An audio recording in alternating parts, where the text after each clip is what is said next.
Well, we were in Durgan, India there. It was kind of a temporary layover there. Burmese people, KPs, I don't know whether, I guess they came from Burma or escaped over there.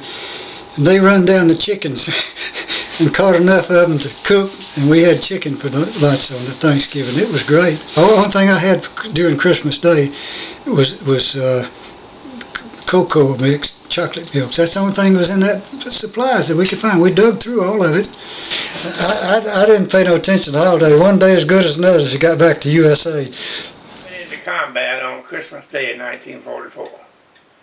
And at 8 o'clock that morning I fired my first round at the enemy. I shot at a pillbox across the river. We was on the edge of the Rhine River. And that was the beginning of the combat I saw in service. Christmas we were busy. We didn't have time to put up trees or anything like that. We were busy trying to stay alive. That's the main thing we was after out then.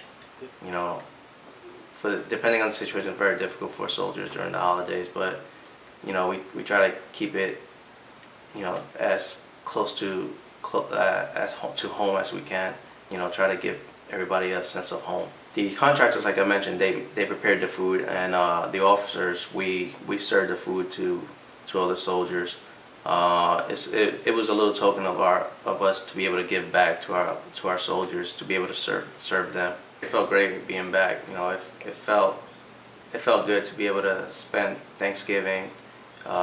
Last year was my first Thanksgiving back with the family, so it felt good having the family around, having my daughter around. And my daughter, you know, 6 years old at the time, was 5. She gave a little prayer and she was thanking God that Daddy was home. So our rear detachment, they sent us boxes with dry ice and ham and turkey and all kinds of fixings, and they put them on dry ice and shipped them over to us. They got to us there, and I had to make an oven out of mud, so to burn wood and everything, and I actually cooked Thanksgiving meal for I think about 120 guys. They tried to, the contractors and the chow halls, they tried to do Christmas meals and stuff like that for the soldiers. Kind of like going to the Golden Corral, and they have all the decorations, you know, whatever decorations they can get. So you go into the chow hall and you'll see, you know, pictures of turkeys for Thanksgiving and stuff like that, and they'll have a, you know, turkey and dressing and all the stuff, and they try to bring it in to take up for that, but you kind of still miss the, not the you know, the commercial, because it's more commercial, it feels like. It's not personal. You miss all the personal togetherness from the family and stuff. So we all missed our families, you know, and that's one thing about being away. You miss your family so much. And I was a country boy and raised in the country, and never been away from home hardly any at all, and so when I had to leave, it was kind of a trying time. You get homesick in a hurry when you leave. Basically, just missed having the family around, but you know, it's comforting that you got other soldiers in there who are going through the same thing you are. Some of the soldiers have been there multiple times, multiple deployments, and you have other soldiers who are a lot younger who may be their first deployment. So we have camaraderie there of our, you know, brothers in arms who, you know, we keep each other close. First you get a feeling of loneliness, because you're missing your family during this, you know, during the holidays, Christmas, New Year's, you know, Thanksgiving and stuff like that. And then it tends to change a little bit.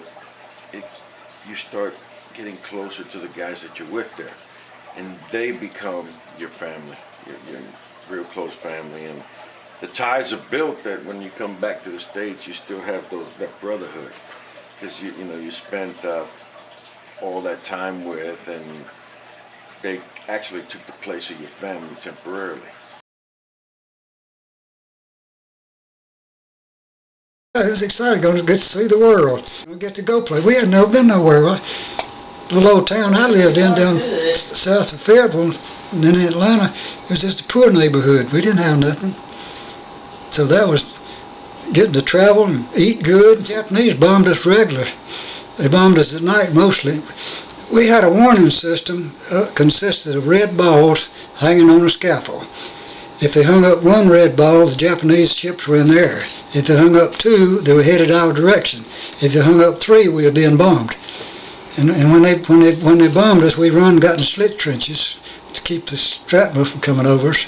In combat, they tried to give you some good food, but there were days we didn't have any food brought to us in combat. We ate K rations, cold. We were the snow and at times a foot or 2 feet deep, cold. A lot of mornings I woke up, my overcoat was frozen to the ground. And you didn't leave that overcoat anywhere. You carried it with you because that was the warmest thing you had.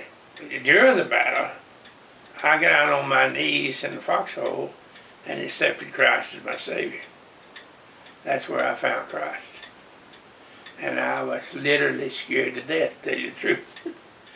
The night in the Old Longland Forest, there was snows on the ground. They had, we had trouble because they had white suits, camouflage suits. We didn't.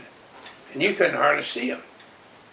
But when they attacked us that night, there's a river down there. It wasn't very wide, about half as wide as this room, Boulder River. And I did not see it, but somebody said they used their dead to make a footbridge across the river.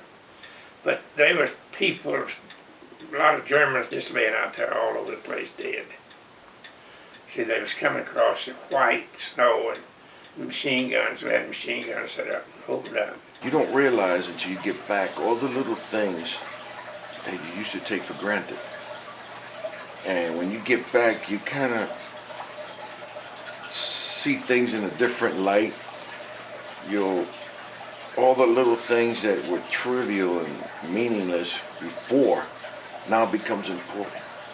And you take it more at a stride, you know. Want to hold on to those moments a lot more now because experiencing what they say, the old saying is you don't know what you have until you don't have it anymore. Well, we lost a pilot on December the 13th. They were flying back from Leo-Hoka and they drifted off over the enemy territory, and the Japanese Zero shot them down. And when they bailed out, they came back and strafed them again, and they strafed and killed the co-pilot, and the rest of them got down and got behind some tombstones. And every time the Japanese come over, they'd get behind them, and they finally give up and left. Took them 3 months to get back to base. The Chinese underground brought them back. Most of our people got, like I said before, they either got killed by pilot error or mechanical error on the airplane, or the extreme weather. They lost 30 airplanes from January 6th, 7th, and 8th. The storm came in over the hump from both ends, and we lost 30 airplanes and full crews just in them 3 days.